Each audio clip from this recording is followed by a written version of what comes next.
Hello and welcome to the third edition of the In Mallorca Podcast. And today I am joined by the wonderful Pip Howeson. And Pip, I would love to say welcome to the podcast, but in truth, you're welcoming us because this is your beautiful house. Yeah, thank you for coming here. It's a real pleasure to have you, and it's a real pleasure to talk about the house. Oh, it's absolutely glorious. I've been here a couple of times now, and each time I approach, it's like being transported to a different time. It feels classically vintage. The attention to detail, we're going to go into a lot of detail about the detail. But tell me briefly about the house. So my mother-in-law built the house 30 years ago on the ruin of an old farmhouse. And so some of the walls are as they were 30 years ago. And she moved here because she had a husband who was quite ill and was told he needed a warmer climate. Okay. And she was taken around lots of houses that all seemed very modern. And she looked in the window of a little tiny estate agent in the port and saw a green triangle and said, I want greenery. I want to be away from everybody and I want sort of peace and serenity. So they took her here and she bought it on the day. Amazing, just like that. Yeah, and it was literally a ruin. If you look at the plans that were drawn up, there's sheep marks, sheep footprints all along the maps and stuff, right. Because it was just a farmer's house. And I think initially they used the woods for pigs, for rearing the hams here. Okay. And so that's why then the pigs would eat the oaks and the acorns. So it was a pig farm? Basically, yeah. Doesn't sound very glamorous, does it? It sounds delicious and practical. Yeah. And how big is the plot of land? I think we're about 17 hectares. Okay. A lot of that is protected holm oak woods. Right. And we've got a fig orchard and we've got a lemon orchard. And amazing. And they were all there at the time? They were there, and we've worked very hard to help them and protect them. So the figs need cutting so they don't grow up, so you can get them. Yeah. And watering and fixing walls. I mean, there's been lots of things since. So we came here. She came here 30 years ago. We came here 7 years ago. Mm-hmm. And we did a sort of refurb because it hadn't been done for a bit. Yeah. And then we did another one this year. It's the rolling story of Mallorca. Yes, and we were just talking about the maintenance of any property, but particularly a rural one. Yes. Well, congratulations, because you've done an outstanding job. It's really something. Thank you. We're really proud of it, actually, a house like this is really a privilege, I think. Mm-hmm. And I love it when I see people come here and friends who have quite stressful jobs or, they're going through things in their lives and they drop their shoulders and they leave and they're like, oh, I've been here for 2 days, but I feel like I've had 2 weeks holiday. Yeah. And that's such a joy to be able to share that. I can completely relate. Yeah. I'm already very floppy. So tell me, where to begin? You work a lot with materials and a lot with fabric, and that's why you were the perfect person to polish this house like you have done. Yeah, I love the history of things and the texture of things and the feel of things. Mm-hmm. And I feel like in the modern age, you buy furniture from a catalogue, you don't know who's made it, you don't know where. And I love knowing that something's come from France or Holland or where it was, or it's an old linen press, it had a purpose. And here we've really tried to curate the house. I mean, there was a lot more in it, but now we've really tried to curate it so that there are particular pieces that help each room, that give, the house a very historical feel, very grounded feel. And a lot of people have said to me, wow, you just don't have that kind of feel in Mallorca, because there's a certain Mallorcan look. Sure. Because we have very tall ceilings and quite a sort of English aesthetic. Yes. It's sort of my way of life, and it really complements this house, I think. Yeah, absolutely. So in terms of the initial build, the height of the ceilings and the windows, because as you say, it feels brighter than a traditional Mallorquin finca. Was that was all my mother-in-law, my clever mother-in-law, and she did it around her furniture. Okay. And she knew she only retired as a garden designer on her 80th birthday. Wow. And she is amazing. She's done incredible gardens here. And she wanted a house that felt outside inside. Yes. and she wanted a lot of greenery. She's been very clever not to do lots of lawns because lawns take water, and our water comes from a well. So she actually 30 years ago was thinking about sustainability before it was really a thing. Fantastic. And then it's gradually grown. So there was terracing, then the pool was added, then we went to a hotel and liked the way they did the stairs, and so stairs were put in to create a vista. I mean, there's lots of views and angles of this house that we can actually see the sea from we can see the sea. I know, I love that. And I love in the mornings, if I'm up first, which generally I am, I go to the sofa at the end of the bed and I watch the sun come up on Alcudia Bay, and it's like it's like a pool of gold. My goodness. And that sort of sets you up for the day. Absolutely. It's incredible. Why does my day not start like that? It doesn't end. Your day probably ends better.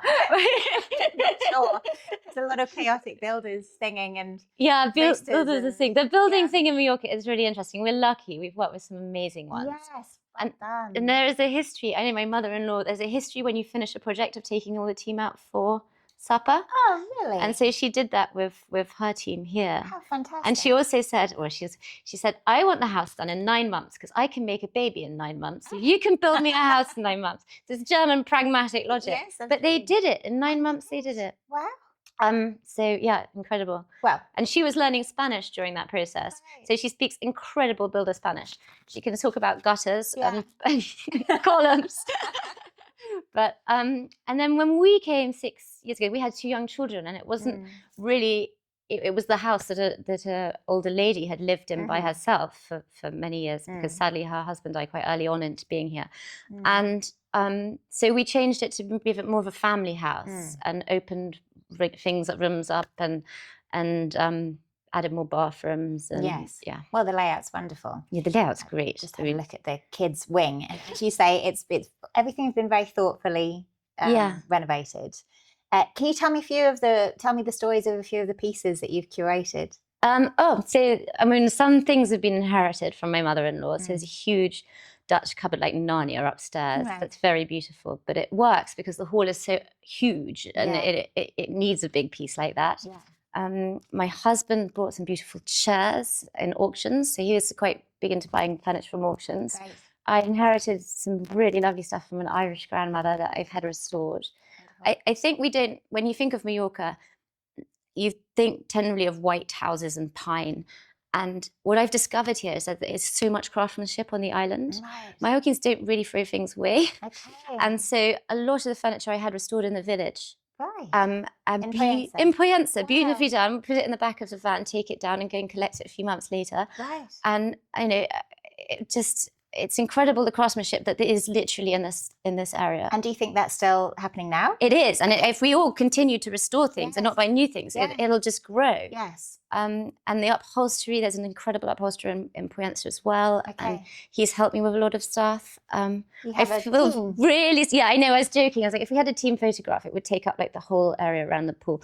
But contribution. Yeah, but it's old-fashioned workmanship, and it's something that I feel really strongly we have to support and encourage. And instead of you have an option to go and buy a cushion from a catalogue, but actually, if you think about it, you can choose your fabric, you can choose your piping, you can have it made in the village to the size you want. All these things exist. Yeah. And in the old days, that's what you would do. But now, because we've got so much retail on the web, we sort of forget that you can achieve exactly what you want just with a little bit of legwork.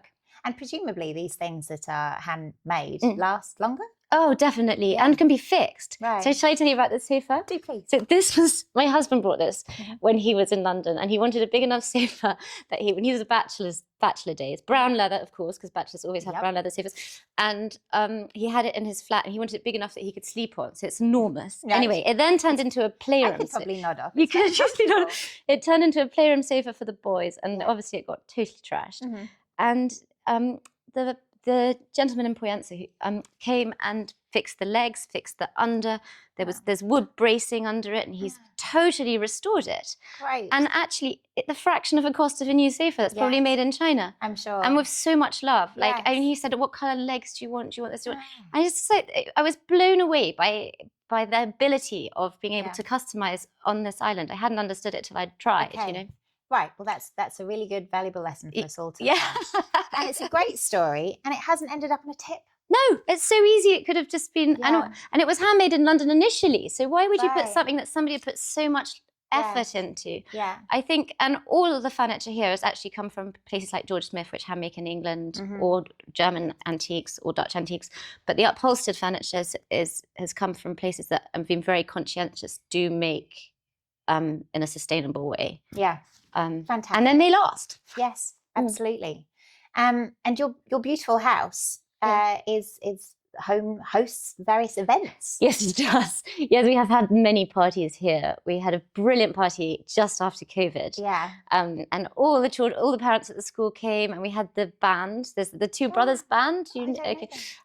Von Bross, they're called. Okay. And they were brilliant. We had so much dancing. I think we had about 70 people. Wow. Till about 4 a.m. Yeah. And a cocktail van. We had and the most amazing cocktail lady who puts a hat with covered in fruit. Yes. So it's a great house. Like, I see making people happy and having parties. Yeah, lovely. And then we have, obviously, in the summer when there's been people arriving that you don't know. Oh, I've just arrived and I'd love to see you. I'm the other side of the island. Yeah. We have lots of impromptu parties. Yes. Wonderful. Well, I can't wait for my invitation. And the other thing here is, I mean, if you wanted it, and we've done it a couple of times, but I love cooking, so I'm quite keen to cook myself, is that there's some incredible chefs on this island that in the summer can whisk up all paellas and whatever you want without too much difficulty. Yeah. So the Spanish way on Sundays is to have all their families together. Yes. And so they're so used to big numbers and long lunches. Yeah. And it's the perfect kitchen to Oh, prepare. yeah, it is. I mean, we always joke that we live happily as a multi-generational family because we all have our own fridge. Yes, your own fridge. Everyone has their own fridge. And then when we first moved here, my mother-in-law she's a war child, so she'd freeze everything. Right. So even like a tiny pot of stock would have a label on it. Yeah. Classified really good stock. Right. So she never would say really bad curry or like, it was always bigging it up. But the labels were all gone. And I was trying to sort it out. I was like, is this a soup? Is it an ice cream? So we were going to play freezer roulette. And we called them UFOs, unidentified frozen objects. And now we have a beautiful empty freezer ready for somebody. So you were defrosting to sample and then refreezing? No, it was not refreezing because some of it was from far too long ago. No, I was defrosting to kind of figure it all out. Yeah. But yeah. And your knowledge of craftsmanship, where does that come from? So I'm incredibly dyslexic, but I've always been into art and printing and fabric and traditional things like leather making. I ride a lot, so you appreciate those sort of things that haven't changed. You know, you try and modernize something with a synthetic fabric and it never seems to work so well. And then I founded my tailoring company based just from my joy of fabrics and cut and craft. And so are you trained? Did you study this? Yes, I studied, and I actually lecture sometimes at LCF. Yeah, I go through their portfolios. It's so impressive what these guys are doing. And then I worked for an interior designer. Sorry, LCF, London College. Yeah. Okay, gosh. Yeah. Well, it's inspiring being around younger people now. I'm not such a young person. How does that happen? Yeah. Wow. They asked me. I did when I initially got into interiors, I worked for an interior designer called Nikki Haslam. Yes, I saw that. Yeah, and he would do incredible things. Like, he's still alive, he's still working. But he would customize everything, and he would he would paint the finished room in a watercolor and then work towards that look. Right. Which is actually sort of how my mother-in-law does her gardens. She'll do a watercolor of the garden. So a watercolor painting and then work towards, because it's before CAD, it's before digital ways. And so that's how we would do it. So if there was a sort of watercolor vague leopard skin seat, we'd go and find the fabrics and see if that fitted what the watercolor was.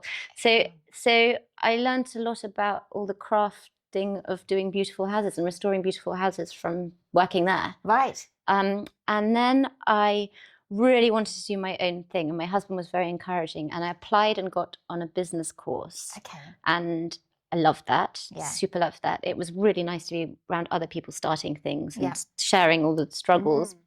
And then I went on to a program called Walpole, which is the British luxury group. It really helps luxury brands and it helps startup brands. Right. So that was a year, really quite intensive lectures. So I mean, the lectures are every week, but the most incredible people. Yeah. I was given a mentor, and his company was called Hullstock, and he would do marquetry and do these in gun rooms and just restoring old houses and doing things for new houses, but in the manner using the techniques of the old ways. And then this huge place in Dorset. So you were learning to work with many different mediums. I worked in my own fabric medium, but I learned to appreciate, I think, and gain. So I worked a lot for a gunsmith, and if you look on the barrel of a gun, it's etched with, sometimes it's etched with pictures of pheasants and trees.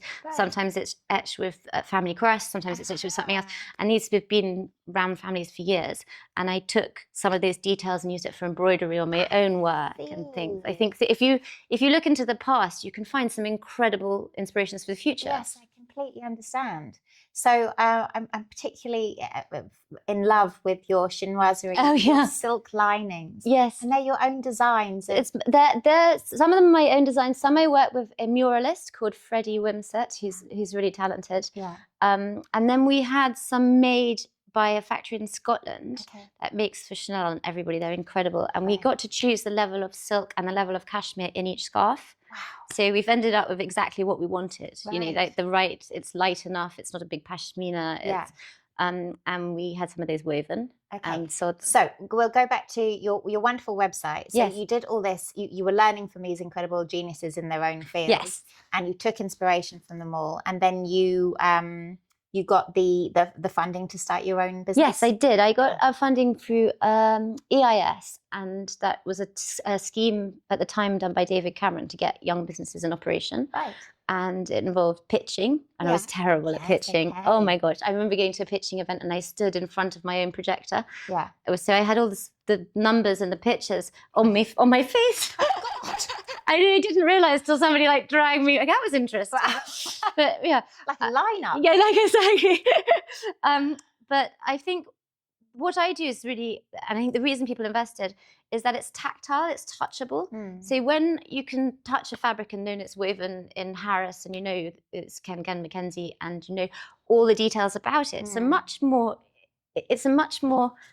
emotional investment. Yes. And I had a really wonderful investor who was in advertising. He was great fun. And just nice when you start a business to be surrounded by positive people. Yes. How wonderful. But you've obviously got an incredible skill. And I'm so glad that this is still an industry that's in demand. Yes, it is. And I think in the future, more people will reshore. I mean, looking even here, it's much easier to get something done locally, to meet the person, to explain what you want, and to help a local business than to ship something somewhere else. Yeah. And that's what I found with my English production of fabrics. I can go to the factory, I can explain it, I can meet the person who's helping develop it with me, and you build these incredible relationships. I mean, I've worked with one person for 20 years. Yes, how wonderful. Studio, and that's what it's about, right? You all rely on each other and help each other. So are there parts of the UK that are renowned for, you would go here for tweed, you would go here for... So you go up north for tweed, you go to Harris, the Outer Hebrides. Right. I go to Yorkshire for cashmere. Okay. I go to, I have somebody who carves my own buttons. And it's hilarious because they only get paid by check, and trying to find a checkbook these days. Who does carve your buttons? Oh, a Shinhorn. It's a guy at home and he does it in the evenings. Oh my goodness. I'll show you. I think I'll show you one. But I just find it's a kind of way of working. Yeah. And I remember somebody trying to pitch me making a broad, and I said, "You've definitely got the wrong girl, but you can see me." And out of a bag, they produced 4 identical coats with different branding. Right. And they were all made in the same factory in China, and they'd all copied and copied and copied. Wow. And the quality was I was just why would I want to do that when I can have it done here to my specification? Yes. And I know that it's not using slave labor, and I know that it's not bleaching rivers. I know all these things. My husband would say, it's scalability, Pip. You've got to think about scalability. But I think if you do something beautifully, people will appreciate it, and they'll understand that the cost of that is a bit more than having something that you... And also I fix things. So there's so many things that I made 15 years ago. There's one guy in America who's going, "Can you do this? Can you change the lining? Can you..." And I love that it's still in existence and it gets better with age. Yes. So, yes, I completely agree. I couldn't agree more. So what do you predominantly make? The moment I've made a lot of uniforms for people in England. Okay. So there's a role that is High Sheriff, Lord Lieutenant, and it's basically you're representing the King and Queen of your county. Right. It's fascinating, and a lot of women are now doing it. Okay. It was always a man's job, and they had a sword, and now brilliantly, many, many more women are doing it. Fabulous. And they obviously can't wear uniform that's handed down to them. Yeah. Because they want skirts. Yeah. So I do a lot of the sort of ceremonial work for that. How amazing. I do lots of things for people going racing. Yeah. A lot of work that people don't want to be over-branded. Yes. So they don't want somebody to Yes, see of it and course. think, oh my gosh. Yeah. And then I think a lot of the reason that people come to me is that I'm cutting to them. Yeah. So if you're worried about a certain bit of your body, or you want to emphasize something, or you know exact color or exact. It's personalized. Yeah, it's totally personalized. And you can change the way people look by like lifting a waist or shortening a sleeve or having a shoulder very tightly fitted to the body. If you're worried, if you're worried that you look bored and stuff, you can literally architect somebody's, and that's really satisfying. And it makes people feel so confident. Yeah. I think it's like an armor. Yes. I like to think that some of my clients, they go and face the day and they feel like they've got their armor on. Yes, absolutely. Yes, I need some armor. Yeah, we all need some armor. Lovely cape. Yes. So you still have a studio in London? I still have a studio in London, yeah. Okay. I'm in London a lot. Yeah. It's not a job that you can do totally from here. I can design my fabrics from here. Sure. But I'm in London a lot, and I love seeing my clients. I'm really glad I have that. Yeah. And then the juxtaposition, I suppose, of having that London running around seeing clients to being here, and the tranquility and serene and the perfect pairing. And presumably you come back here to get more inspiration. I do, yeah. I come back here, recharge batteries. Always end up getting on the latest flight. Yeah. Come back here and wake up to that glorious golden sea, and I can work very peacefully here. It all makes perfect sense. And you were telling me that increasingly you go to people's houses. Yes, so I do. Yeah, I do. I find that I learn more about them, and I get to see into their wardrobes and what they really need. Because some people think they need something that they really don't. They need something more practical or something that's going to carry them through. And if I can see what they've got, I can make accordingly. Yes, wonderful. And I can make it work with other things that they've got. Yeah. So yeah. I love your trench coat. Oh, the trench coats. Everybody loves the trench coats. Have been a great success. They're a real staple, actually. Really? Yeah. And I was riding last year in on the moors in Exmoor, and it was raining and raining and raining, and I wore my trench coat, and it worked brilliantly. I was so happy. It's something I've designed. It's got cashmere pockets, and it was so cold compared to here. I literally spent like one hand on the reins, one hand in my pocket. Wow, cashmere pockets. Yeah, cashmere pockets are great. If anyone has anybody, just it's a new tiny bit of cashmere, and it literally just. That had never occurred to me before, but I'm not having any other kind of pocket. And the scarves I love, and I've had a look at your Instagram. Yes. Your models. Oh, yes. The whole, the styling of it. Yeah, it's beautiful. It's very natural. Yeah, it's very natural. Yeah. Has some of the photographs been taken here? Some of them have been taken here. Early on, we did a lot here. Some are at friends' houses, a lot outside. Some just outside my old house in London. And we always try and shoot with natural light, so you get a real feel for it. Yes, gorgeous. Have I seen members of the royal family in some of your stuff? Were they wearing yours, or the people next to them were wearing yours? No, they were wearing mine. Yeah. That's a real privilege to do. They've all been wonderful and great. And I get to work with their stylists sometimes. Okay. And the stylists are wonderful and great. And we're all working towards somebody wanting to look amazing and looking amazing and bringing the best out of them. Yes. So it's a real privilege to do that. Yes, wonderful. Have you managed over the time that you've been doing it to be able to say things diplomatically? Actually, most of them are very used to don't speak in such a diplomatic. I've got myself in trouble for being ruthlessly honest, but I think people appreciate that. Yes. Yeah. And it's a team. It's a team. Sure. Yeah. Obviously, the client, and we obviously want them to look amazing, but it's a team job, so it would be silly to say something that wasn't. Yes, absolutely honest. Indeed. Can we talk about your incredible chinoiserie? So Yes. tell some of the designs you do yourself. Yeah, I do myself. Okay. Yeah, and I love doing that. Wallpapers, the linings. The wallpapers was working with Freddie, and we chose an English chinoiserie. Right. So a rose. Yeah. So if you look at Chinese chinoiserie, it's more like Chinese natural Yes. plants. Okay. And so we wanted to have an English take on it. Right. So chinoiserie doesn't necessarily depict Chinese scenes. It did, but our version doesn't. Right. Okay. So we have a rose in there, we have oak leaves, and then we have a pheasant. But it turns out pheasants are actually from China. something I wasn't fully aware of until somebody said, pheasants came from China years ago. So, but they're everywhere in England. I thought that was an iconically English thing. Yeah. Okay. Right. China. Very good. At least I didn't do a peacock. Yeah. So yeah, and I love fabrics. I've designed some more fabrics. I've done some fabrics on linens, which I'm really hoping to develop here because I think the linens here it would work very well. Yeah. And also into some outside fabrics for sunbeds because I think every time I look at a sunbed, I think, oh, it's a really boring colour. Yeah. It's really flat, and it could be such fun. Yes. Because your wallpapers are very subtle. Yes. Almost sort of like a very subtle, almost faded. Yes, kind of yeah. And that's what you would do with your sun lounges too? I don't know, the Mediterranean light is very different. So when I've picked paints from here and we put testers out, it looked so different here to it does in England. Right. So like greys and blues here that look like more green in England. The light here is a very different situation.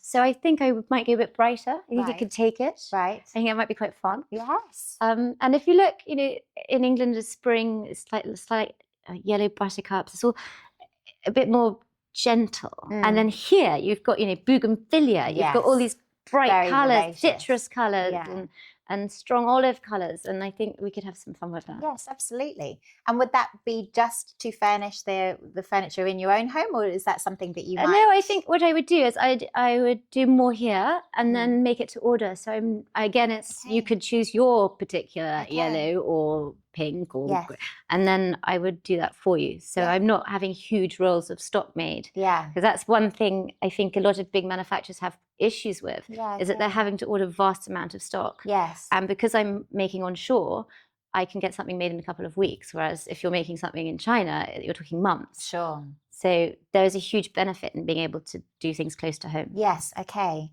My own little forays into making fabric. Tell me about that. Well, for me, it was a little nerve-wracking making the investment into a huge amount of stock, which of course you need to do because no one was giving me smaller quantities. Because you make product, right? You're selling the finished product. Yes, I do. And the temptation to move more to like a print and demand took less of an investment. Yes. But tell me about your process. You will make the design. Yeah. And then you will know how it needs to be placed in order for, say, a roll of wallpaper. Or scaled, or Okay, and then how much involvement do you have in? There must be different kinds of materials for wallpaper. I have there's one paper I always use for wallpaper. Like a matte. Yeah, exactly. Okay, yeah. But I don't. I mean, wallpaper in Mallorca is hard because of the humidity. Okay. So it's quite a tricky thing to do here. Okay. Do you have any in the house? No, I have some in a roll in my in my garage because it's tricky to do here. Right. But it's more. I think it's more for me that the linens are easier to do here. And I mean, wallpaper is going for a fashionable stage again, but it does change. Yeah, sure. Also, I have boys. And I really dreamed, I thought I'd have a girl, I could wallpaper her room in chinoiserie. Yeah. And the boys They won't have any of it. They won't have any of it. They've got Tintin posters. They've got Tintin posters, exactly. They're great too. Very good. So wallpaper perhaps not as easy to incorporate in Mallorca, but the linen, does Pollença in particular have a history of linen? So when I first came here, we weren't married.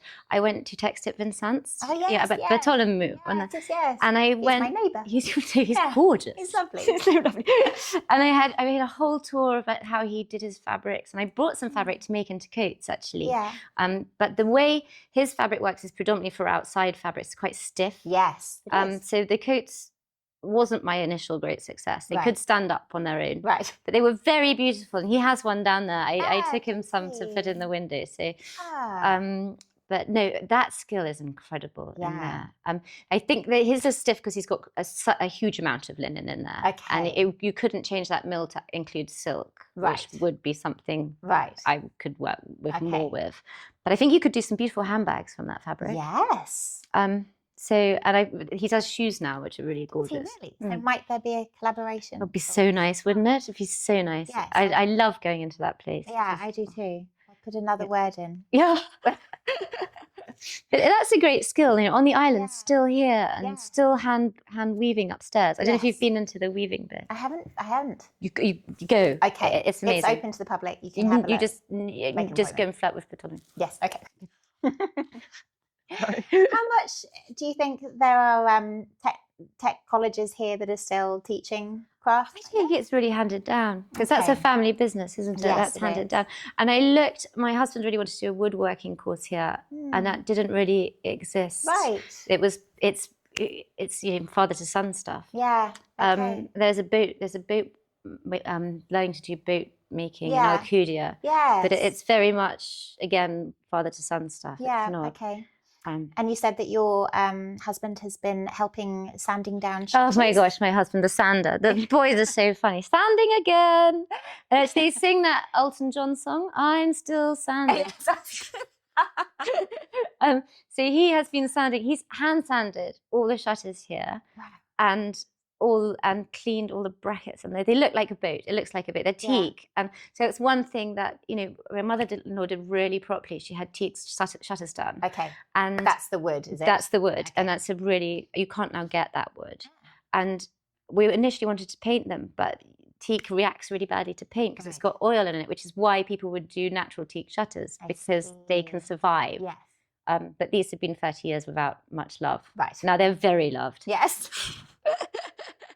But that's great. So he must have a real sense of accomplishment. A huge sense. But I mean, it's a huge sense. I mean, he was at it most days. Yeah, no, he's very happy. So this incredible latest renovation that you've both done, what have you learnt?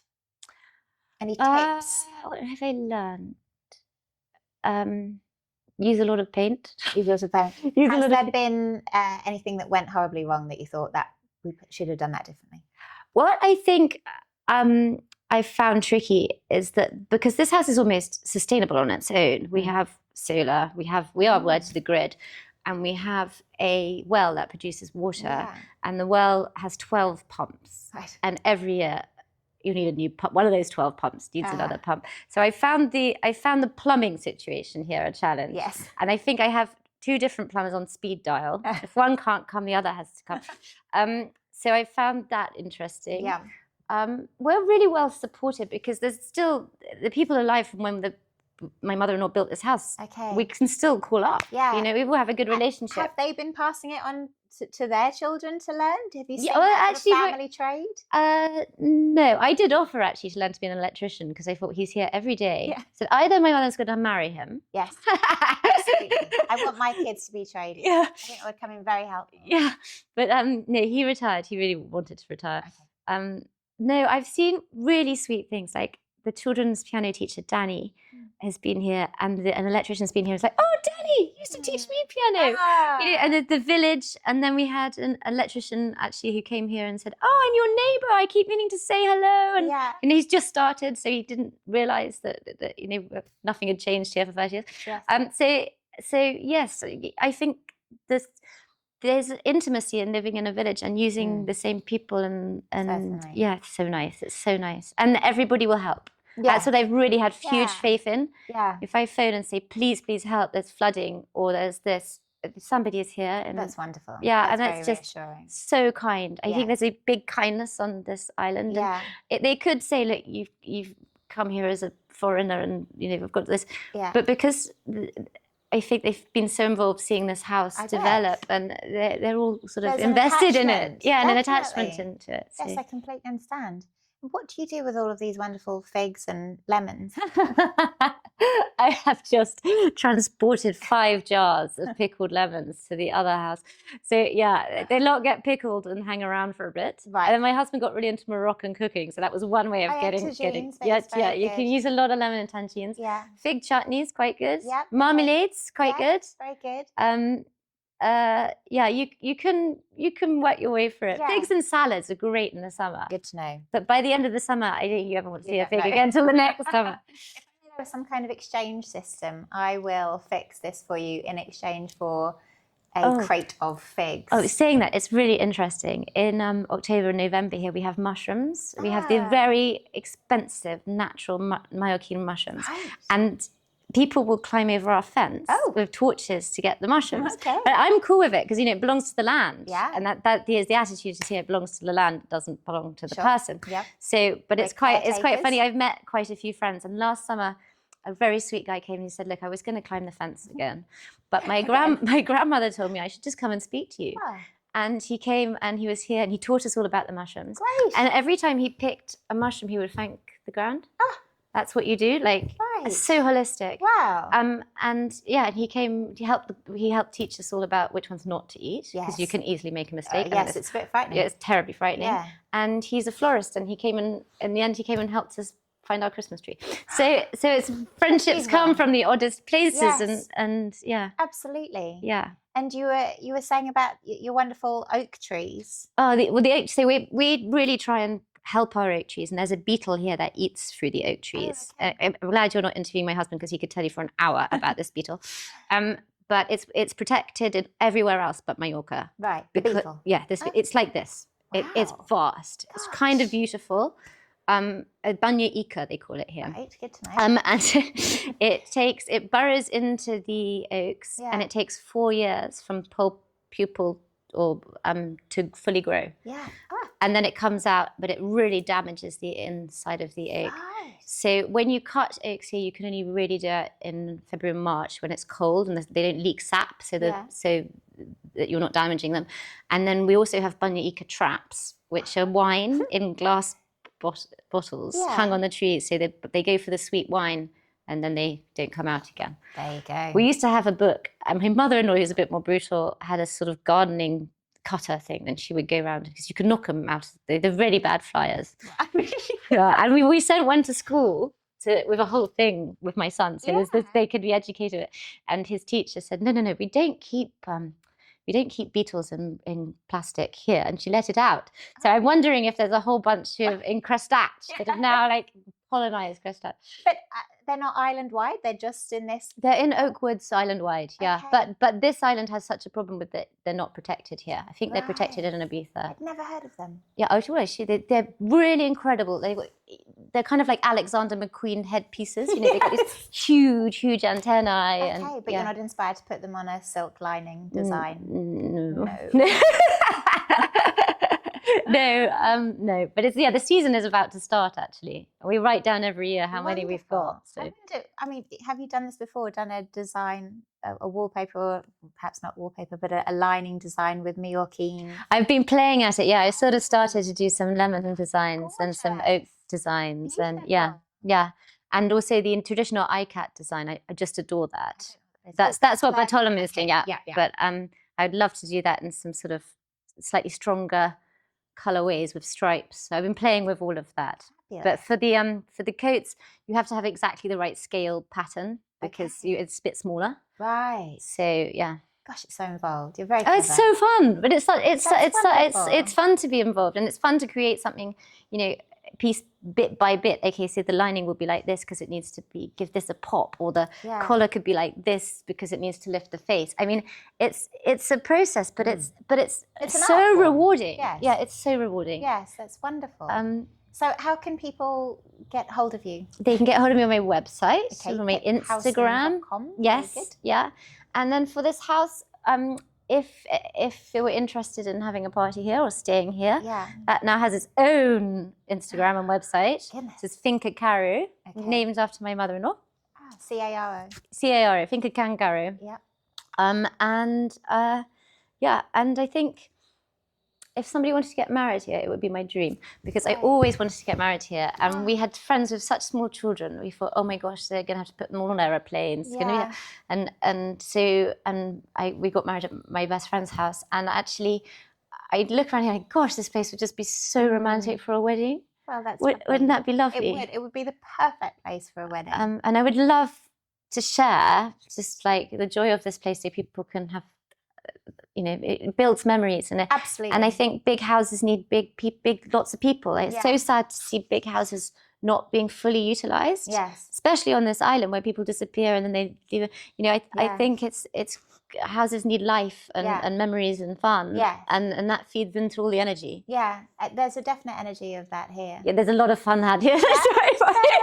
I wonder how many people have slept. There's no. No, I have a friend who comes to stay, and he's always the last to bed, and he's always on the same. But there is something to be said for sharing. Yeah, a lot to be said for sharing. Yes, we had some people who rented a couple of weeks ago, and they were so happy that I couldn't have been happier. It was like just bringing joy to this family, and they just So I can tell that about you, Pip, and your house and your beautiful everything that you create. I'm sorry, I speak very quickly. I have waffles not at all. Just wonderful. I really encourage people to have a look at the work that you do. Thank you. Because the attention to detail really it's a joy. Thank Delight you. for the eyes. Thank you so much. Presumably your clothes feel wonderful as well. Oh, what, made to wear? Yeah. Everybody, because it's all silk lining. Yeah. And once you've had a silk lined coat, it's really hard to go back. Yes, and cashmere pockets. Cashmere pockets. No, it is like, it's funny because you set out in life, don't you, with something in your head and things change and you think, I'm going to have everybody in the world in my coats. And actually, I much prefer doing the small quantities and understanding the people and understanding the pieces. That brings me much more joy. Although I have seen, it's quite funny, and you see people in your stuff and you don't know them. Really? Yeah, that's quite funny in London. I've seen people walking down the street, that's one of mine. They must have. Have you told them? No, I wouldn't say. Stop chasing people. I think you're weird. I do chase people also in beautiful clothes around. Do you? Yeah, so there's somebody I terrified at a train station, and she had like a scalloped hem on the seam on the back of her coat. Yeah. And it was so pretty, and I used to chase around like, do you mind if I photograph the back of her coat? I bet she was tickled pink when she realised you weren't going to mug her. I didn't realise I was, This is the new mugging scam for London. Can I see your coat? Not tell me the time. It's an absolute joy talking to you and being in your beautiful home. Thank you. So